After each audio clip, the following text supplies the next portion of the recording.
Ships at a distance have every man's wish on board. For some, they coming with the tide. For others, they sail forever on the horizon, never out of sight, never landing until the watcher turns his eyes away in resignation, his dreams mocked to death by time. That is the life of men. As a very young child, I always had the ambition, the urge to serve in the military, to serve the country of Belize. Retired Colonel Javier Castellanos, former Deputy Commander of the Belize Defense Force, was destined to succeed Brigadier General Dario Tapia as Chief Military Officer. Castellanos, like many others enlisted in the armed forces, envisaged his ascent to the highest rank in the BDF. That journey, long and arduous, ended abruptly. His is a story of a dream deferred. I come from a very poor and humble family. I was born in Bencaviejo town, and then my family moved to what is now Santa Elena. I went to Sacred Heart Primary School across in San Ignacio, and then did my secondary education at Belmopan Comprehensive School. Unfortunately, I could not further my studies due to financial reasons, but then that gave me the best opportunity.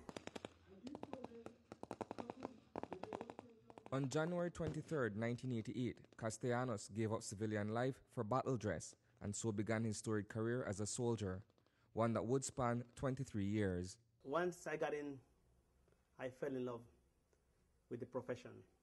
And the next achievement was being accepted or given the opportunity to become an officer in the Belize Defense Force.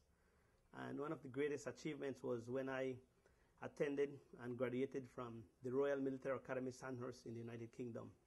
That was the beginning of my career. That was what made of what is Colonel Castellanos today.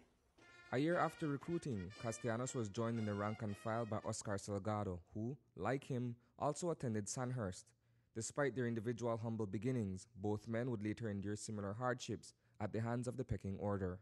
The 1st of January 1989, I enlisted in recruit training in the regular element of the Belize Defense Force.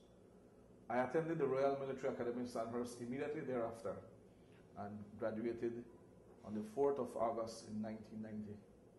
And I served with the force up until 1997, where I left to pursue a bachelor's degree at the University of Belize, at the time UB. A father of two, Castellanos made the ultimate sacrifice to serve Belize first and then his family after. Despite many accomplishments as a decorated officer, his marriage often chafed as a result of that decision. If I had an opportunity to do it all over again, I would put my family before my career. I put my career before my family. And many times I would tell my wife or my family that it's a sacrifice I'm doing in my career, putting my career first, because I believe at the end of the day the family will benefit. And that made me put my career, and it was difficult balancing, and I guess very frustrating and difficult for my wife. That situation reached its pinnacle when he returned from overseas training and his newborn daughter, Connie, could not recognize him. I had to leave the country, and I went to a course in the United States for 6 months. And my daughter was only 6 months old, and when I came back, my family went to greet me at the airport, and my daughter couldn't recognize me. That was really emotional and something that made me understand that it's difficult. The life of a soldier is not easy, and it's difficult to balance between the family and the profession. Salgado, on the other hand, was also experiencing difficulties in his academic pursuit. It didn't go well, and so I re-engaged into the force again in 1998, and I served. I rose to the rank of captain. I passed my lieutenant to captain exam on 16th of September 1995 at first fly. In those days, it was unheard of that officers passed their first exams at first go. I was one of the few who did it. With valleys come peaks, and while there were many challenges, there were also many achievements. Those honors, regrettably, have been tainted by circumstances beyond their control. Despite numerous accolades, Castellanos' ship would forever remain on the horizon. I was on a one-on-one interview with the then Minister of Defense, Mr. Carlos Perdomo, in the presence of Mr. Alan Wiley, who is now a commissioner. At that time, he was the CEO, And I was called into Belmopan, and I was informed that I would not be the next commander for the Belize Defense Force. That obviously made me understand that the rank that I had achieved, my career had basically come to an end. That was my peak, the limit of my military career. And as a result of that, I was informed that they would offer me options, because you must understand that the military have a hierarchy, and we are proud, and we have pride. That would then mean that a junior officer would supersede me and would become my superior officer. And therefore, the ministry already saw some problems in that decision that was made by the cabinet. That junior officer would be Lieutenant Colonel David Jones, then Chief of Staff. Notwithstanding the inevitable, Salgado, unlike his counterpart, never saw the end of his military career coming. In October of 2000, allegations were made against me by a member of the force for impropriety or misconduct. The BDF carried out an internal investigation, which from the very onset was biased. Lieutenant Colonel Peter Parachute was tasked to head that investigation, to go out to Kikaka and to interview people as to what had happened. And he made his findings and recommendation based on his own bias against me.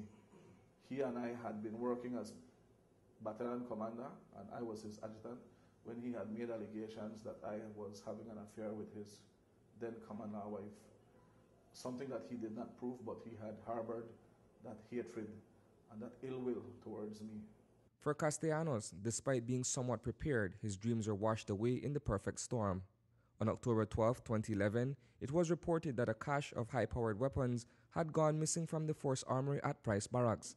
He had been deputizing for Brigadier General Dario Tapia, who was away on vacation.